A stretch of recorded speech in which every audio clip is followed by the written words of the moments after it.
Assalamualaikum warahmatullahi wabarakatuh. Alhamdulillah sobat review TV semuanya, kita bisa berjumpa kembali di channel ini. Oh iya sobat semua, apa kabar kalian hari ini? Tentunya saya berdoa semoga sobat semua dalam keadaan sehat dan tetap bersemangat ya sob. Yang sedang bekerja semoga dimudahkan pekerjaannya, dan yang sedang sakit saya doakan semoga segera diberi kesembuhan, kesehatan oleh Allah Ta'ala. Amin. Seperti biasanya nih sob, channel Review TV akan kembali membahas seputar aplikasi Android Islami, yang tentunya aplikasi yang saya review ini nantinya bisa berguna bagi kalian semua, khususnya bagi kaum muslim di Indonesia. Nah, di video kali ini saya akan membahas sebuah aplikasi pembelajaran tentang cara belajar membaca Al-Quran, atau lebih spesifik lagi yaitu belajar mengenai ilmu tajwid. Aplikasi yang saya review kali ini adalah aplikasi belajar tajwid. Aplikasi ini berisi tentang pembelajaran bagaimana membaca Al-Quran secara baik dan benar. Di dalamnya nanti berisi pembahasan-pembahasan mengenai ilmu tajwid secara lengkap dan disertai dengan contoh perlafasannya. Di video kali ini saya akan membagi pembahasan aplikasi belajar tajwid ini menjadi dua part ya sob. Dan video ini adalah part yang pertama, karena aplikasi belajar tajwid ini pembahasannya cukup banyak dan komplit, sehingga perlu saya bagi agar tidak terlalu lama dan panjang videonya, sehingga sobat-sobat sekalian dapat menyimak dan dengan santai dan dapat mengikuti di part selanjutnya. Oke, sebelum kita mulai review aplikasinya ya sobat semua, silahkan kalian simak videonya dan jangan lupa untuk subscribe, like, komen, dan share ke teman-teman kalian, karena ini adalah bagian dari dukungan kalian terhadap channel Review TV ini. Oke sob, kita mulai ya. Seperti biasa sebelumnya kita download dulu aplikasinya ya sob. Kita buka Play Store, ketikkan saja di Play Store Android kalian yaitu belajar tajwid lengkap dan audio offline.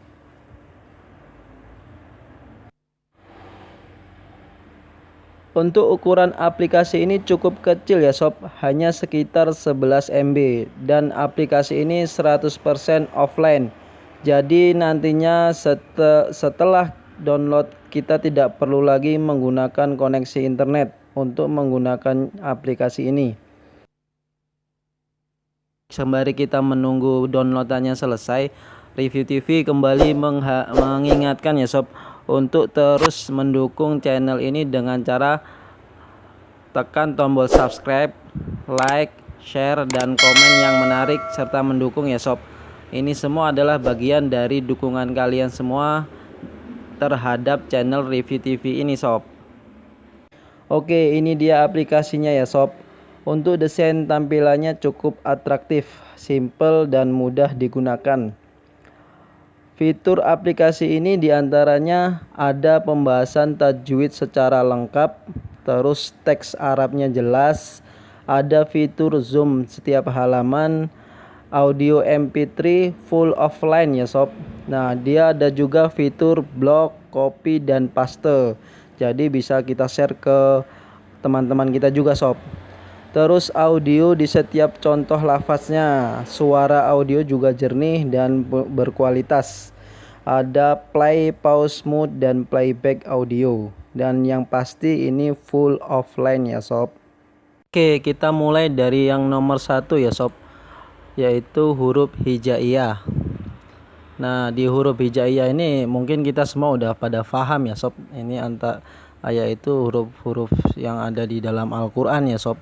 Dia ada alif, ba, ta, sa, dan selanjutnya sampai dengan hamzah dan ya.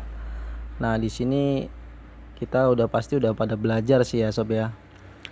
Kita sembari mengulang aja ini. Yang nomor 2 yaitu nun mati dan tanwin. Nah, di nun mati dan tanwin ini terbagi menjadi 4 ya sob. Dia ada izhar, idgham, ikhfa, dan iqlab. Saya buka yang izhar. Izhar adalah membaca huruf nun mati dan tanwin dengan jelas dan terang, tanpa dengung ya sob, apabila bertemu dengan 6 huruf-huruf izhar. Huruf-huruf izhar adalah sebagai berikut. Dia adalah a, ha, kho, a, gho, dan ha. Oke, kita dengarkan contoh bacaan izharnya ya, sob. Al-anhar yanhaun wal munkhaniqah. Nah, yang selanjutnya adalah idgham. Idgham secara bahasa berarti meleburkan atau memasukkan dalam hukum nun mati. Idgham berarti meleburkan nun mati atau tanwin yang terkait dengan hukum nun mati. Dan tanwin ini idgham terbagi menjadi dua, yaitu idgham bila guna dan idgham bi guna. Selain idgham bila guna dan idgham bi guna, masih ada hukum idgham lain yang dibahas dalam bab hukum idgham. Huruf-huruf idgham itu ada 6, yakni ya, ro, mim, lam, waw, dan nun. Dan untuk huruf idgham bila guna yaitu ro dan la ya. Idgham bila guna itu sendiri adalah memasukkan atau meleburkan nun mati dan tanwin tanpa disertai dengan dengung. Nah, sedangkan idgham bi guna yaitu berarti dengung, yaitu meleburkan nun mati atau tanwin disertai dengan dengung.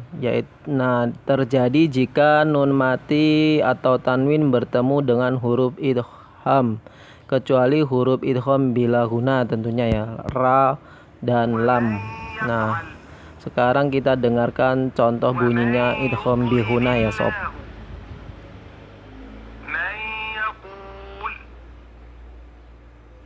Pengecualian ya, sob.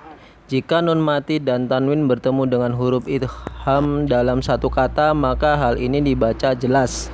Hanya ada 4 kata di dalam Al-Quran yang mengandung aturan tersebut, yaitu kata ad-dunya, buyan, sinwan, dan kinwan. Dan ini contoh bunyinya, sob. Oke, kita masuk yang ketiga ya, sob, yaitu ikhfa. Nah, ikhfa ini terjadi apabila nun mati atau tanwin bertemu dengan salah satu huruf ikhfa. Ikhfa ini juga sering disebut dengan ikhfa hakiki. Selain ikhfa hakiki, masih ada ikhfa lain yaitu ikhfa safawi yang berkenaan dengan hukum mim mati. Huruf-huruf ikhfa ini ada 15. Karena banyaknya huruf, ikhfa ini mungkin akan lebih mudah jika kita menghafalkan huruf izhar, iqlab, dan idgham, dan sisanya adalah huruf ikhfa. Cara membacanya yaitu dengan samar-samar dan dengungannya dipanjangkan 2 harokat ya, sob.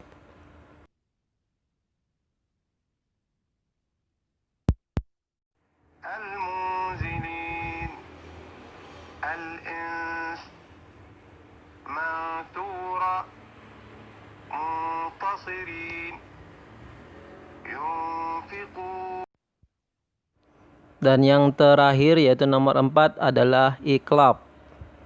Iqlab yaitu mengganti huruf nun mati atau tanwin menjadi seperti suara huruf mim mati jika nun mati atau tanwin bertemu dengan huruf ba. Kadar panjangnya sekitar 2 harokat. Penulisan iqlab juga sering diberi tanda dengan huruf mim kecil. Huruf iqlab hanya ada 1 yaitu ba ya. Dan ini contoh-contoh bunyi iqlab ya, sob.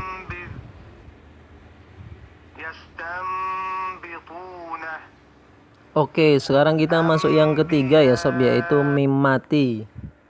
Nah, mim mati ini terbagi 3 juga ya, sob, yaitu ikhfa safawi, idgham mislain, dan juga izhar safawi. Ikhfa safawi terjadi jika mim mati bertemu dengan huruf ba. Cara membaca ikhfa safawi didengungkan dengan panjang 2 harokat, sob. Dan ini ada contoh-contoh ikhfa safawinya, sob.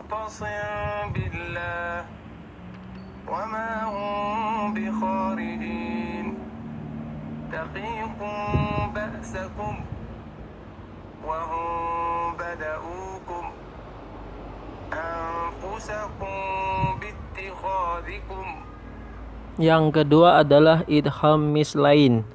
Idgham mislain terjadi apabila mim mati bertemu dengan huruf mim. Idgham mislain ini memiliki beberapa nama, di antaranya idgham mislain, idgham safawi, dan idgham mimi. Cara membacanya yaitu adalah dengan cara menyuarakan suara mim rangkap atau ditasdidkan dengan samar-samar dengan panjang 2 harokat ini sob. معهم أجرهم مرتين في قلوبهم مرض وإن كنتم مرضى. Oke, yang ketiga adalah izhar safawi.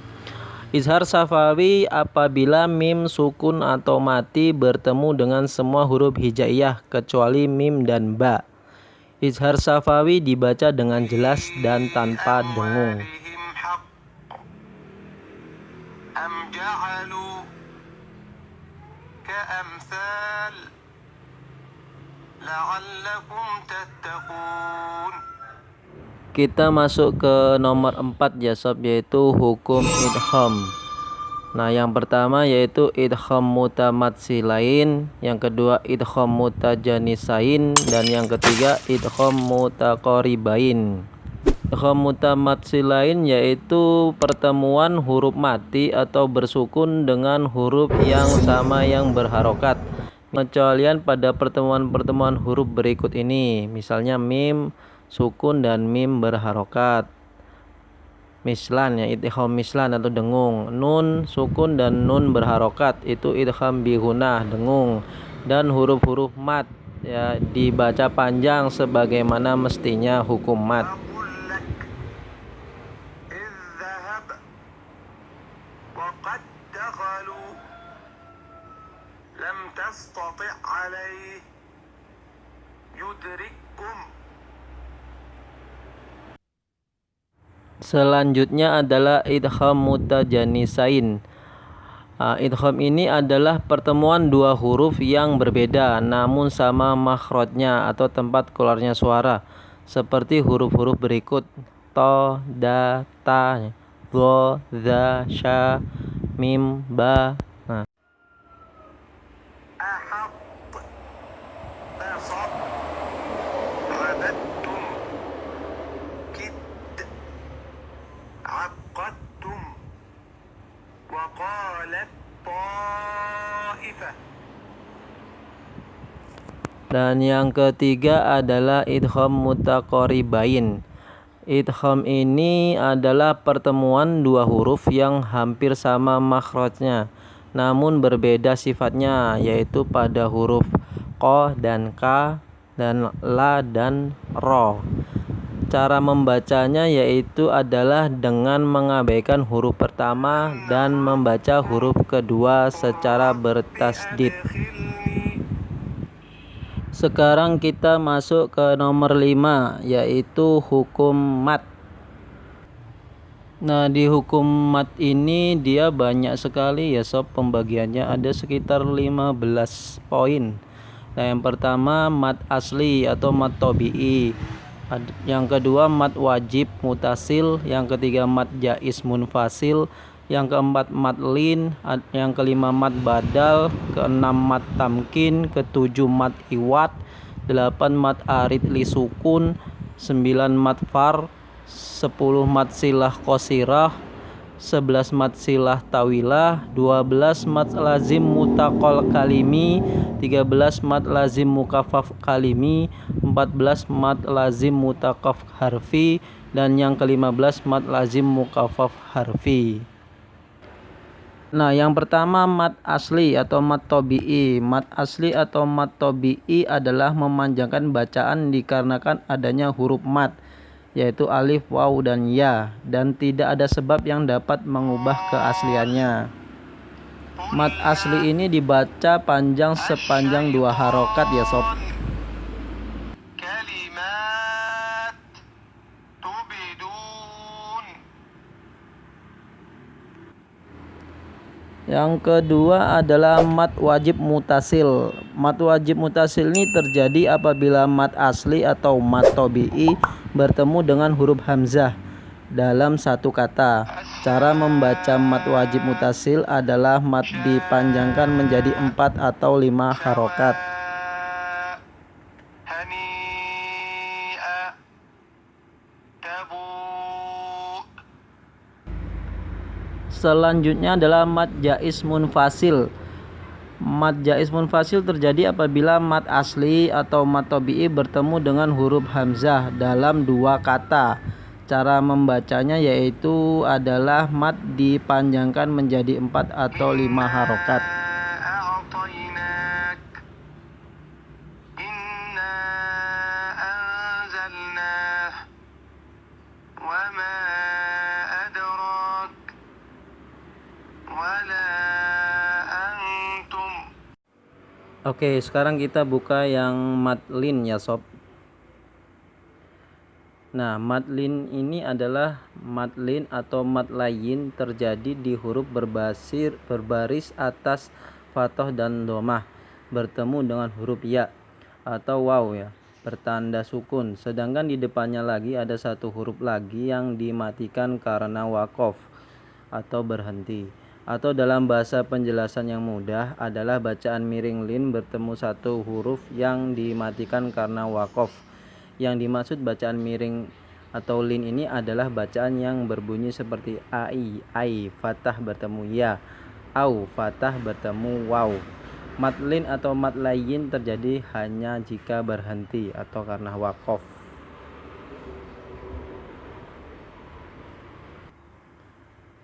Cara membaca mad lin atau mad layin ini adalah dipanjangkan bisa 2, 4, atau 6 harokat. Jika Anda bertanya jadi 2, 4, atau 6 harokat, Anda boleh pilih yang mana saja. Hanya saja Anda harus konsisten pada pilihan pertama jika Anda menemukan bacaan serupa hingga akhir bacaan. Nah, contoh-contoh mad lin ini adalah البيت يوم أم. Nah, selanjutnya kita masuk ke mad tamkin. Mad tamkin adalah mad pada huruf ya yang bertasydid dan juga berkasroh. Selanjutnya kita masuk ke mad iwad. Mad iwad terjadi jika berhenti atau wakaf ya pada huruf yang berbaris fathah tain, kecuali pada huruf ta marbutoh. Cara membaca mad iwad adalah tanwin an dihilangkan dan dibaca seperti fathah biasa a dengan panjang 2 harokat. Selanjutnya mad arid li sukun. Mad arid li sukun terjadi ketika berhenti atau diwakaf di akhir ayat sehingga mematikan huruf terakhir, sedang sebelum huruf yang dimatikan tersebut terdapat mad asli. Dan di sini juga ada contoh-contohnya ya sob, nanti silahkan di play sendiri ya sob. Untuk selanjutnya adalah mad farok. Mad farok adalah mad yang terhasil dari pertemuan mad badal dan huruf yang bertasydid. Oke, selanjutnya adalah mad silah qasiroh. Mad silah qasiroh ini adalah mad yang terjadi apabila hadamir atau kata ganti ya berada di antara dua huruf yang berbaris. Mad silah tawilah adalah mad yang terjadi jika ha, damir atau kata ganti bertemu huruf hamzah yang berbaris. Mad lazim mutakol kalimi ini terjadi apabila mad asli bertemu dengan huruf bertasydid dalam satu kata ya, dan dibaca panjang 6 harokat ya sob. Selanjutnya yaitu mad lazim mukhafaf kalimi. Mad ini terjadi apabila huruf mad bertemu oleh huruf yang berbaris sukun dalam satu kata. Hanya terdapat pada dua tempat di dalam Al-Quran, yaitu surat Yunus ayat 51 dan Yunus ayat 91. Mad ini dibaca panjang 6 harokat ya sob. Contohnya bisa dilihat di bawahnya dan bisa di play juga. Yang ke-14 adalah mad lazim mutakol harfi. Mad yang terdapat pada huruf-huruf tertentu yang dieja di permulaan surah, dan dari suara ejaan tersebut terdapat mad yang diikuti mim atau nun sukun dan kemudian bertemu dengan mim. Huruf-hurufnya adalah sebagai berikut ya sob. Ya, ada lam, mim, dan sa. Mad lazim ini diidghamkan dan dibaca panjang 6 harokat. Dan yang terakhir yaitu nomor 15 adalah mad lazim mukhaffaf harfi. Nah, mad lazim jenis ini terjadi apabila membaca huruf-huruf tunggal yang dieja atau dibaca nama hurufnya ya pada awal surah-surah dalam Al-Quran. Huruf-hurufnya adalah so, ko, nun, sa, ma, la, ka, dan a. Nah, mad lazim mukhaffaf harfi ini kadar panjang bacaannya 6 harokat dan tidak disertai dengan idgham kecuali huruf a aja ya sob, yang boleh dibaca dengan 4 atau 6 harokat. Oke sob, ini adalah pembahasan terakhir dari part yang pertama ya sob. Kita akhiri sampai di pembahasan nomor 5 yaitu tentang hukum mad. Nah, agar sobat sekalian dapat terus belajar mengenai aplikasi ini, maka jangan lewatkan video selanjutnya di part yang kedua. Insya Allah dalam waktu dekat nanti saya akan membuat pembahasan aplikasi belajar tajwid ini yaitu part yang kedua ya sob. Supaya sobat semua tidak ketinggalan video pembahasan pada part kedua nanti, jangan lupa untuk subscribe dan nyalakan tanda loncengnya. Oke sobat, sekian dulu review aplikasi belajar tajwid kali ini. Semoga bisa bermanfaat untuk kita semua. Mohon maaf bila ada kesalahan dalam pengucapan kata dan kesalahan dalam editan videonya. Wassalamualaikum warahmatullahi wabarakatuh.